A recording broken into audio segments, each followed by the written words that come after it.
Hi friends, குக்கரில் இந்த மாதிரி நம்ம பருப்போ அரிசியோ வைக்கும்போது வெளியில் வருது இல்லை, அப்போ வந்து இந்த மாதிரி ஒரு சின்ன டவலை நனைச்சி அப்படியே போட்டிங்கன்னா அது வந்து வெளியில் வராது.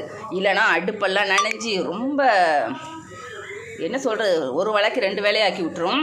அதனால் நான் வந்து ஈரத்துணி அப்படி நினச்சி மேலே போட்டு, எல்லாருக்கும் தெரிஞ்சது தான், அது மாதிரி செஞ்சிங்கன்னா குக்கரும் அழகாக இருக்கும், அடுப்பும் சூப்பராக இருக்கும். குளிச்சிட்டியாம்மா?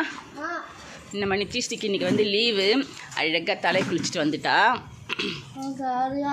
ஜாலியாக இருக்கும். உனக்கு வீட்டில் இருந்தாலே ஜாலி தான். எக்ஸாம் வேறு நடக்குது இல்லை? தோட்டத்துக்கு போய் பூ பறிச்சிட்டு வந்துடுவோம். என்ன வாங்க. எங்கள் வீட்டு தோட்டத்தில் பூலாம் ஒன்றும் கிடையாது. இப்போ பார்த்தீங்கன்னா இந்த சுண்டைக்காய் தான் நிறையா இருந்தது. அதை எல்லாத்தையும் பறித்து இந்த மாதிரி காம்பெல்லாம் எடுத்து வச்சுருக்கேன். இதை வந்து மோரில் போட்டு காய வைக்கலாம், வத்தல் போடலான்னு சொல்லிட்டு. இவ்வளோ காய்ச்சதுனால கொஞ்சம் தொகையில் அரைச்சிருக்கேன்.